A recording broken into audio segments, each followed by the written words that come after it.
À la une de ce journal, la boucle du Mouhoun vient d'autre d'une bourse Mungbin, cette variété de haricots adaptée aux effets des changements climatiques. Le lancement officiel de cette bourse est intervenu le 12 octobre dernier à Débé, dans la vallée du Sourou. Et c'est le Lalé Naba Tigré qui a procédé à la coupure du ruban, lui qui est le principal promoteur de cette variété de haricots au Burkina. Dans ce journal également, les acteurs locaux de la région des Hauts-Bassins, outillés sur la maîtrise parfaite du processus de transfert de compétences et des ressources aux communes et aux régions.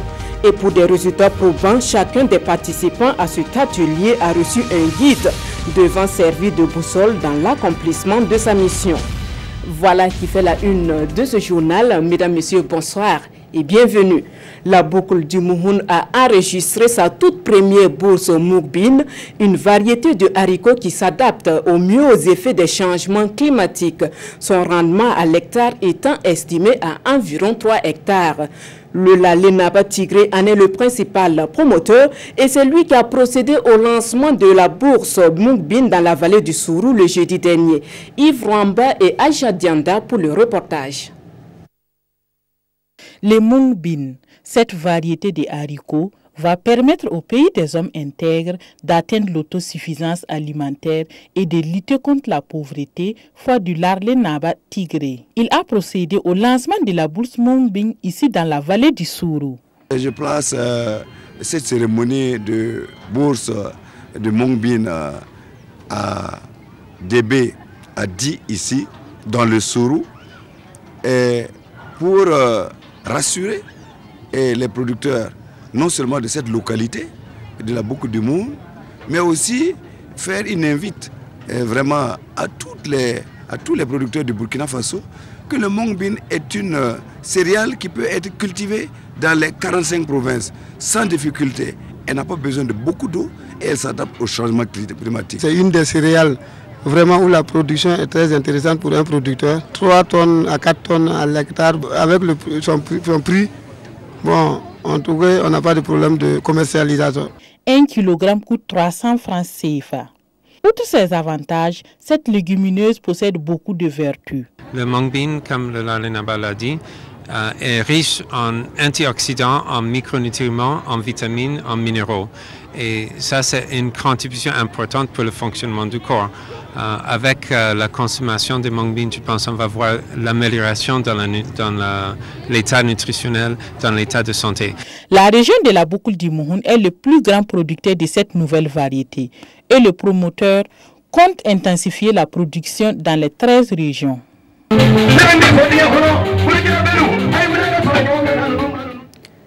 Journée de l'excellence à Diapangou dans le Gourmand le 7 octobre passé. Les meilleurs élèves de la province ont vu leur mérite récompensé.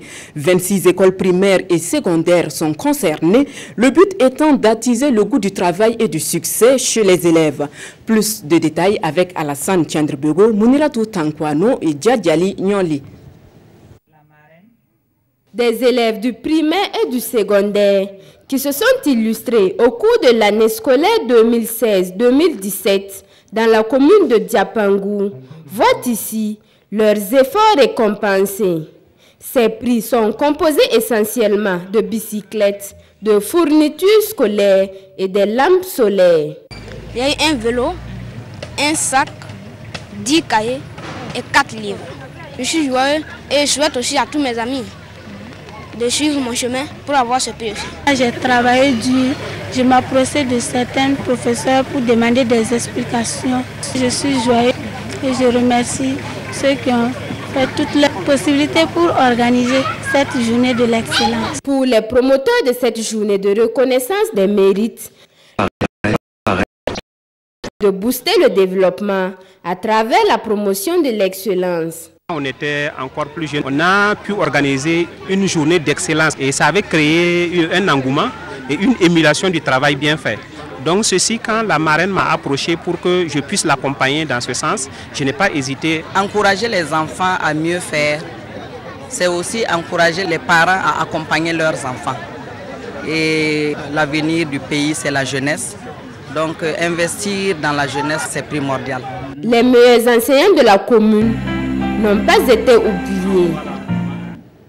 Des produits 100% bio, c'est le combat du groupe de recherche et d'analyse appliquée GRAD et GRIT Burkina. À Détougou, ces deux structures ont partagé leurs expériences de la culture biologique au profit des producteurs maraîchers. Le temps d'une journée, ces producteurs ont été outillés sur la bonne utilisation du compostage et de la fumure organique. Le point avec Edouard Ouedraogo. C'est dans le but de promouvoir la production maraîchère biologique que le groupe de recherche et d'analyse appliquée pour le développement GRAD et GREC-REPAM échange et partage les résultats et les approches développées sur les cultures biologiques avec une trentaine de producteurs et productrices à Dédougou. Sur le terrain, les gens ont déjà un pas vers le bio, mais ils n'ont pas encore atteint le niveau prévu pour faire du bio. Donc au cours de l'atelier, c'est améliorer leurs connaissances pour mieux produire du bio. Et deuxièmement, leur démontrer qu'il y a des opportunités d'écoulement de produits bio.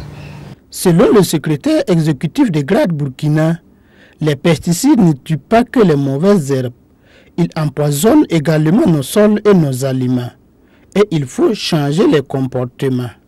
Si les produits chimiques, si les pesticides permettent de faciliter le travail, permettent d'accroître les rendements, on le reconnaît, mais il faut qu'on sorte de l'idée que c'est la seule voie. Aujourd'hui, beaucoup de techniques nous montrent qu'on peut atteindre les mêmes niveaux de production, mais en imitant la nature.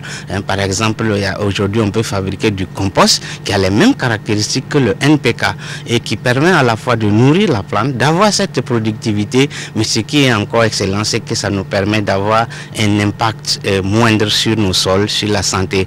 Et c'est vraiment l'objet et la portée de cet atelier d'échange. Pour atteindre les objectifs recherchés, GRAD Burkina et GREC-REPAM multiplient également les formations pratiques sur le terrain avec les producteurs. Je vous le disais en titre, le 13 octobre dernier à Bobo-Dioulasso, les acteurs locaux des hauts bassins ont été sensibilisés sur la maîtrise du processus de transfert des compétences et des ressources aux communes et aux régions. Chaque participant est reparti avec un document référentiel intitulé « Guide pour l'exercice des compétences et la gestion des ressources transférées de l'État aux collectivités territoriales ». Le point de la rencontre avec Mané Kagné et Amadou Lougué. Chaque participant reçoit ici un exemplaire du guide, un document qui contient les informations indispensables pour une maîtrise parfaite des compétences transférées aux communes et aux régions. C'est un guide, ça vous décrit un peu le cheminement. Quand vous voulez faire exécuter telle compétence, voilà comment vous pouvez procéder, ainsi de suite, pour que les gens ne soient pas bloqués à un certain moment donné. Aussi bien sur du côté financier, comme je l'ai dit, que du côté même, j'allais dire, opérationnel. En fait, la décentralisation consacre le droit des collectivités territoriales à s'administrer librement et à gérer des affaires propres afin de promouvoir le développement à la base. Mais plus d'une décennie après le lancement de cette politique, sa mise en œuvre piétine encore à certains niveaux, d'où ce référentiel élaboré pour permettre aux collectivités territoriales d'accomplir pleinement leurs responsabilités. Les conseils municipaux sont renouvelés pratiquement tous les 5 ans.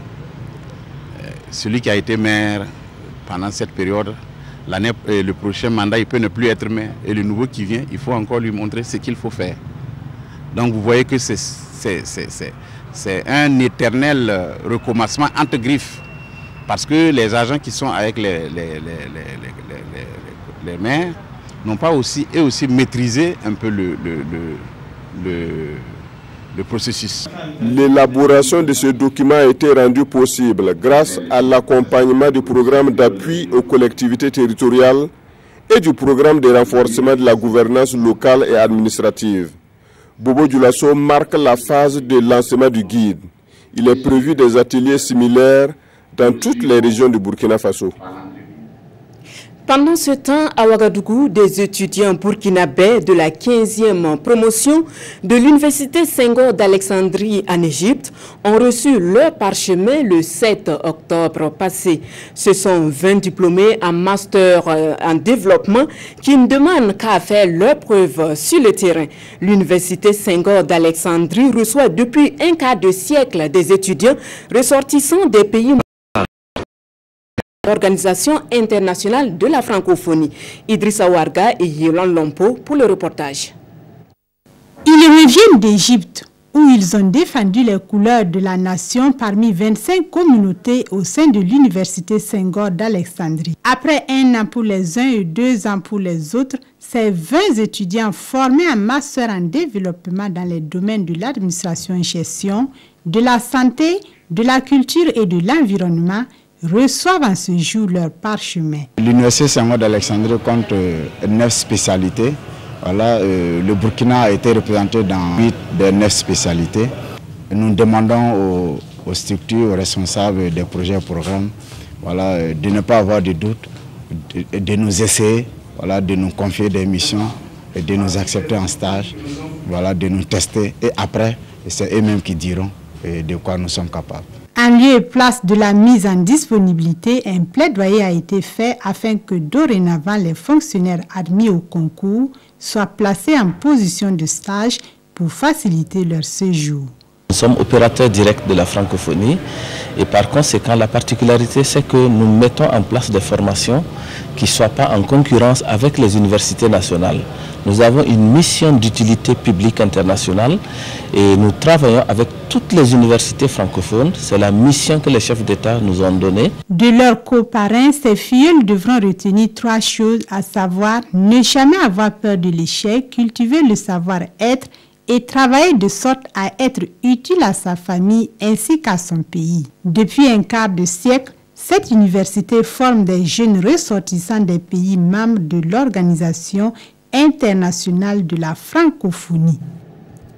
Et pour terminer, nous mettons le cap sur Dori, où le projet PIF-SA tend la main aux jeunes et aux femmes porteurs de projets.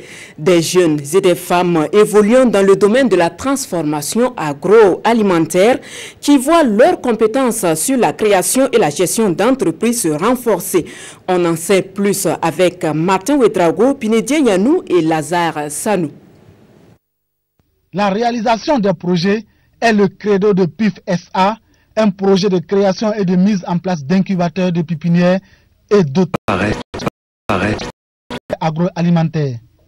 À Dori, PIF-SA forme les porteurs de projets sur les nouveaux dispositifs et conditions d'accès et de création d'entreprises dans le domaine agroalimentaire. On peut avoir l'idée d'un projet, mais cette idée-là, on a besoin de bien la formaliser pour que cette idée de projet-là se transforme en un projet qui puisse donner un produit, en tout cas, rentable. Cette session d'information sur le projet d'incubateur de pépinière et hôtel d'entreprise vise à donner l'information aux femmes porteuses de projets dans le secteur agroalimentaire et qui n'ont pas les moyens matériels ou bien financiers pour commencer, pour même bien formuler leur projet.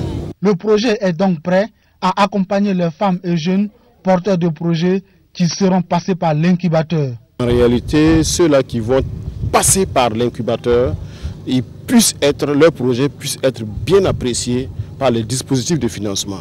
Ceux qui pourront présenter en tout cas des projets qui rentrent dans les conditions de financement, d'accompagnement de l'agence, on pourra le faire. PIF-SA est une initiative du gouvernement burkinabé.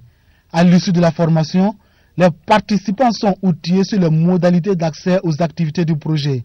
Les régions concernées sont le Sahel, les Cascades et le Centre-Nord. Voilà qui met fin à ce journal de 19h sur la RTB. Merci à vous qui l'avez suivi. Peggy Ouedraogo vous retrouve à 20h pour d'autres informations. Bonne suite de programme sur la RTB. Bonsoir.